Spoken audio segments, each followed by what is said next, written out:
Professor Renato Paiva, boa noite. Boa noite.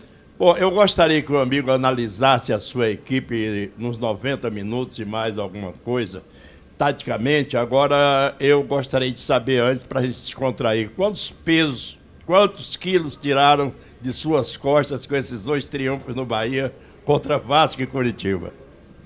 Boa noite. O meu trabalho é em função de convicções, de competência, de experiência minha e das pessoas que trabalham comigo e essencialmente de crença nos jogadores, que são o mais importante de todo este processo. Não se traduz em quilos. Eu sou um treinador igual aos outros, ganho, perco, reforço muito a forma como perdemos e como ganhamos, e como perdemos e como ganhamos vai-nos dando indicadores. Para o Brasil, se calhar para 95% do Brasil, nós iríamos perder em São Januário, e eu disse aos jogadores, sei o que é que lhes disse, porque de facto vinhamos de 2 jogos com indicadores muito positivos, em que só o resultado, só entre aspas, o resultado é que falhou, mas como eu tenho que perceber os porquês e os comos, peso nenhum, vou-lhe dizer, mas honestamente nenhum, não tinha peso nenhum, porque sabia que esta equipa ia dar uma resposta mais tarde ou mais cedo, vai dar uma resposta mais tarde ou mais cedo, já está a dar, vai perder mais jogos, vai ganhar mais jogos, é normal numa Série A do Brasil, que é um dos campeonatos mais difíceis do mundo e mais equilibrados. Portanto, por aí, e por outro lado, o hipotético peso nas minhas costas está na última das prioridades daquilo que é o universo do Bahia. Segunda situação, a análise ao jogo, eu acho que é uma entrada boa da nossa equipa, acho que há ali alguma resposta da parte do Curitiba nos primeiros 10 minutos, em que dividiu mais ou menos o jogo, 10-15, a partir daí começámos a recuperar a bola mais à frente, começámos a ganhar mais bola, a ter um bocadinho mais de bola e começámos a ganhar alguma confiança e a chegar mais vezes e de formas diferentes à área do adversário. Acho que a primeira parte termina em muito bom estilo e acho que ficou curto o resultado na primeira parte em relação àquilo que nós fizemos e às oportunidades que foram evidentes. Segunda parte, a reação natural do Curitiba, é uma reação natural de quem está a perder, vem buscar um bocadinho, nós alterámos ali um ou outro posicionamento de forma estratégica, e de facto o Curitiba nunca nos gerou problemas a não ser um belíssimo gol de fora da área, e aí alguns vão dizer que não se está a defender bem, mas é o que é. Eu vou dar mérito a quem fez o gol, porque de facto é um grandíssimo gol. Poderei dizer que podíamos sair um bocadinho mais forte na pressão do homem da bola, mas isso, o jogo vive de erros e portanto o Curitiba acaba por fazer o gol, e depois é aquilo que eu destaco na nossa equipa, é que imediatamente ao golo, se fosse uma equipa sem personalidade, psicologicamente frágil, mal trabalhada, como muitos querem fazer ver, com mau ambiente entre o treinador e os jogadores, 5 minutos depois está aí a resposta.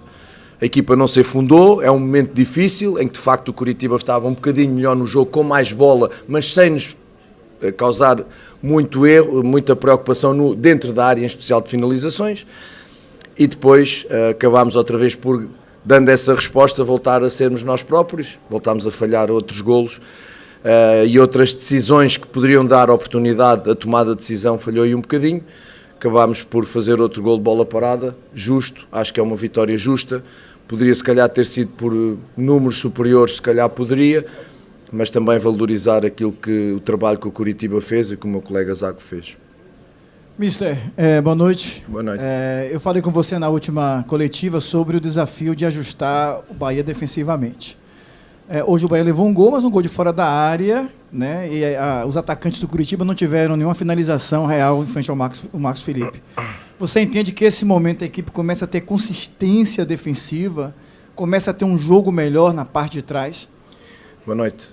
Eu gosto sempre de analisar o todo e não é sofrer um golo em 90 minutos. Se o adversário faz 3 oportunidades é uma coisa e faz um golo, se faz 30 oportunidades é outra, e é por aí que eu tenho que me balizar. E de facto esta consistência defensiva já vinha um bocadinho de trás, relembro outra vez e uma vez mais que os 2 golos em Bragança a bola estava connosco e perdemos-la. E aí sim no Botafogo tivemos erros defensivos da última linha que nos entraram por dentro e são coisas a corrigir, mas o Botafogo não nos passou por cima, não nos fez 50 oportunidades de golo, foi melhor no resultado, mas eu contabilizo muito o número de oportunidades, o número de chegadas à nossa baliza. E nisso estamos, de facto, muito melhores. E vai haver jogos em que vamos ficar com a baliza a 0, com o golo a 0, como ficámos em São Januário. E hoje, como disse bem, foi quando eles tiveram mais bola, de facto, não nos agrediram em termos de oportunidades e fazem um grande golo. Portanto, é o trabalho, é a continuação de trabalho, é a estabilidade, é contar com todos. Foi o Gabriel num certo determinado momento. O David não foi, agora é o David. Há de vir o Vítor Hugo. Temos o Marcos, também foi, depois saiu. Portanto, nós contamos com todos, são timings, são momentos, nós estamos no treino, sabemos a evolução deles, também sabemos o que estamos a trabalhar. Vai haver jogos em que os adversários vão ser melhores que nós e vão chegar mais vezes, por méritos dos adversários, outras vezes por nosso mérito. O jogo é isto, o futebol é assim.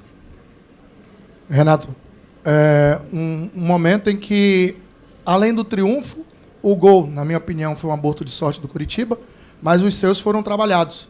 E você acabou mexendo na equipe, a equipe continuou consistente e mantendo as oportunidades que criou. Qual o detalhe que falta, se é tranquilidade ou se é mais um apuro da própria finalização do atleta para que essas oportunidades criadas se transformem efetivamente em gols, já que está criando muito e tem desperdiçado as oportunidades, por vezes o sistema defensivo, por vezes ou o último passe ou uma finalização que não acontece com o apuro que deveria acontecer? Falta a questão técnica de meter a bola dentro da baliza. O meu processo para mim é construir, criar. A bola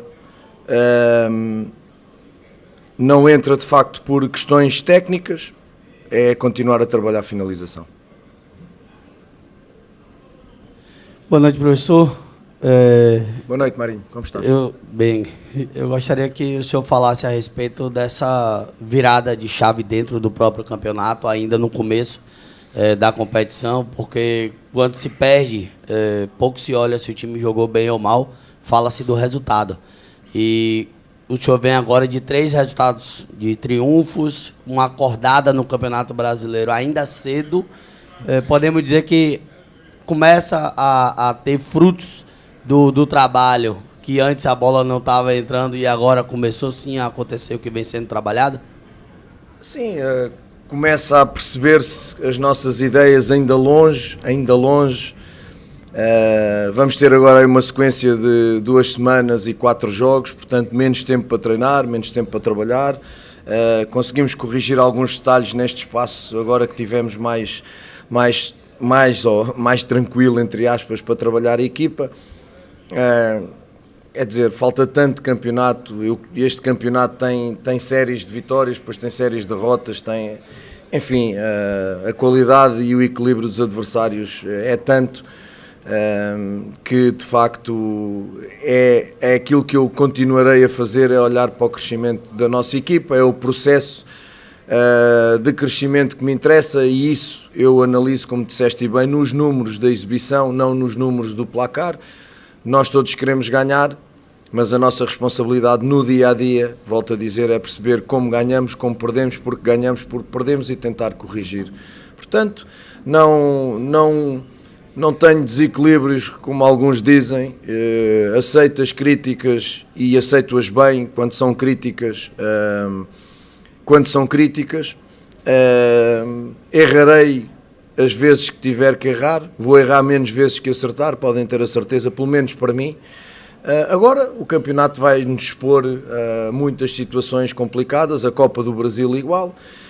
Aquilo que é o nosso foco é o crescimento deles, é sermos cada vez mais a melhor equipa, é ter estes momentos de personalidade forte em que sofremos um golo, não caímos e vamos ali outra vez para ir buscar o resultado, ter esta capacidade de saber jogar mesmo com números mais baixos em São Januário e poder ganhar o jogo, conseguir ganhar o jogo, se calhar até por mais golos. Portanto, Processo é o que me interessa e é dentro do processo que eu vou trabalhar, sabendo que vamos perder, vamos ganhar e que estamos somente na 4ª jornada, falta um mar de jogos e, portanto, é muito cedo para estarmos a pensar nisto ou naquilo. Continuo a dizer, o mesmo equilíbrio nos momentos difíceis tenho agora, neste momento que é melhor, de facto, a nível de resultados e até de exibição, seguir, continuar a trabalhar e continuar a dar, pelo menos tentar dar bom jogo e dar consistência àquilo que é o nosso futebol. Boa noite, Paiva. O Iago Felipe no lugar do Acevedo. Uma situação tática, um problema de ordem física, o que na realidade fez você justamente colocar em campo o Iago Felipe e o Acevedo no banco. Sim, tem a ver com quando tens uma semana onde vais ter 4 jogos, que aí vem, para nós é muito importante planificar pelo menos os 2-3 jogos que aí vêm. E de facto o Nico estava com um nível de CK muito alto do último jogo. Já disse aqui várias vezes, conto com todos. E não vou perder jogadores por arriscar o estado físico deles. Esses indicadores são biológicos, são científicos, não são do olho, do olhar, e achámos por bem hoje, e depois entrando na parte estratégica ou tática do jogo, perceber que equipa teríamos pela frente, um Coritiba um bocadinho mais reativo que as equipas que nós encontramos, com uma linha de 5 mais 3 muito difícil de poder desequilibrar. Então quisemos jogadores que pisassem áreas mais subidas. O Tassiano e o Iago são jogadores que se complementam muito bem, mas que pisam zonas mais à frente, com maior hábito que propriamente o Nico, que é um jogador de equilíbrios, de roubar e entregar. Portanto, foi por aí, juntámos o útil ao agradável, e como lhe digo, vem uma série agora de 4 jogos em 2 semanas e nós temos a obrigação e a responsabilidade de, não perdendo jogadores, projetar essas 2 semanas com esses jogos. Mister, primeiramente, boa noite, parabéns pelo resultado. Queria que o senhor falasse um pouquinho sobre essa retomada do Bahia na competição, né? Começou com 2 derrotas, agora conseguiu 2 triunfos e deu um salto na tabela, né? Estava em 16º, agora, a depender dos resultados ainda, mas está em oitavo colocado. Qual a importância, né, dessa reação logo agora no começo da competição, né? Não deixar essa reação para chegar mais tarde? A importância tem a ver exatamente com os resultados só e com somar pontos, como é óbvio. Volto a dizer o mesmo, os indicadores dos 2 primeiros jogos eram, em termos de jogo, positivos em muitos campos, em especial o jogo aqui com o Botafogo. Não ganhámos, mas os indicadores estavam aí. Continuar a fazer os jogadores acreditar numa ideia, num caminho, fazê-los crer que eles estão de facto a dar-me dores de cabeça tremendas nos treinos. De facto é um orgulho enorme ver estes jogadores trabalhar, treinar, é extraordinário, é um grupo que me orgulha muito, é um grupo com um profissionalismo, com uma crença, com um querer aprender e um querer jogar muito altos, que dão muitas dores de cabeça ao treinador. O Cadu fez o favor, entre aspas, de pôr aqui este elenco com equilíbrio em muitas posições e eu tenho essas dores de cabeça positivas, mas não entro nessa espiral como não entrei na espiral das 2 derrotas seguidas, também recuso-me a entrar na espiral das 2 vitórias seguidas, porque é o que eu digo, no Brasil, na Série A do Brasil, de repente tu entras numa de 3 derrotas, ou entras numa de 3 ou 4 jogos sem ganhar, e se permitires que o céu te caia em cima da cabeça, que o teto venha abaixo, então não tens cabedal nem capacidade para estar nesta posição. Eu e os jogadores. Eu para trabalhar com eles, eu e o meu staff, e os jogadores para dar uma resposta dentro de campo. Portanto, o resultado fica para a estatística, porque todos queremos ganhar, para a classificação, obviamente, mas há sempre mais coisas para além do resultado e são essas mais coisas que reforçam a capacidade de reagir nos momentos mais difíceis como tivemos antes, nos momentos da derrota com Fortaleza e com o Sport Recife, a resposta que depois fomos dando. E agora nestas duas derrotas eu sabia, sentia, disse aos jogadores, continuem nesta linha porque nós vamos ganhar, isto não vai acontecer sempre, nós vamos ganhar mais tarde ou mais cedo. Como também agora lhes disse, humildade, pés bem assentes na terra, porque antes de olhares para a sucessão de resultados, olha como eles acontecem. Essa é que é para mim fundamental, é perceber como acontecem os resultados. E não se aconteceram 3 ou 4 derrotas seguidas ou se aconteceram 3 ou 4 vitórias seguidas.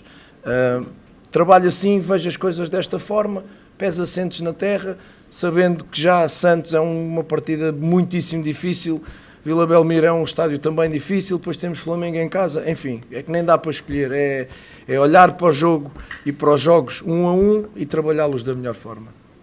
Boa noite, professor. Para esse jogo difícil contra o Santos, infelizmente você não vai ter o Jacaré, né? O famoso ala, lateral Jacaré, foi suspenso. E queria saber do senhor qual a solução que vai ser, o que o senhor vai sentir dessa falta de Jacaré e qual a solução vai ser para a ala direita do Bahia? Era muito bom para o meu colega Odair se eu te respondesse, mas eu não te vou responder com todo o respeito que tenho por ti e compreendendo a tua função de fazeres essa pergunta. É um facto, o Jacaré não poderá jogar, o Jacaré tem sido... tem de facto elevado muito o seu nível das exibições. O Jacaré deixou de ser uma adaptação, o Jacaré neste sistema jogará ali, já não é uma adaptação, é uma realidade, é uma certeza. Jogando melhor, jogando pior, cometendo os seus erros como qualquer um, tem sido um jogador que tem apresentado uma performance muito interessante. O Cicinho tem ali trabalhado na sombra do Jacaré para ganhar também o seu espaço. O André não esteve e agora teve uma semana e vai embora para o Mundial. Portanto, nós vamos pensar no tema, vamos ver o que é que vai acontecer, mas uma coisa é verdade, eu não vou sentir falta de jogadores. Não sinto falta de jogadores porque tenho um elenco grande e não vou sentir falta de jogadores. Oi, Renato, boa noite. Olá, Gabriel. Foi? O Bahia agora, nesse mês de maio, encerra a semana inteira de preparação, né? Eu queria saber, porque tem jogo meio de semana, tem jogo fim de semana, eu queria saber até que ponto isso interfere no desempenho dos jogadores, se é bom. O David Duarte, por exemplo, na zona mista, falou que o jogador quer jogar, e o Tassiano falou que é bom também repousar. Então eu queria essa sua opinião. Pois, não, o jogador quer jogar sempre. Se perguntares a 10 jogadores se está em condições para jogar, os 10 jogadores vão-te dizer que sim, mesmo que venham de 2 ou 3 jogos. Agora é como eu digo, hoje em dia nós temos a capacidade de perceber não só na análise do rendimento deles, temos obviamente o GPS que nos dá dados métricos sobre a exibição, temos a parte do CK que nos dá dados biológicos para perceber os níveis de cansaço dos jogadores e nós temos como gestores, como treinadores, nós temos que gerir de facto o elenco de forma a que, por um lado, quando mexe não haja um decréscimo em termos de exibição, mas por outro, não arriscar a saúde do jogador, porque, por exemplo, hoje em relação ao Nico, não me interessava que o Nico jogasse hoje e depois perder o Nico para 2 meses com uma lesão muscular, como já perdemos o Canu, por exemplo. Portanto, é um bocadinho assim, eu sei o que eles querem, mas eu também sei o que eu quero, eles pensam num, eu penso em 30, eu tenho dados que eles não têm, mas que eles podem ter se nos pedirem, porque nós passamos-lhes esses dados. Jogo a jogo, análise a análise, ainda mais como dizes, o que aí vem de 2 semanas com sucessão de jogos, obviamente não vão jogar os mesmos, obviamente vamos mexer na equipa, o compromisso aqui é mexer na equipa tentando que a equipa não perca rendimento e não haja lesões.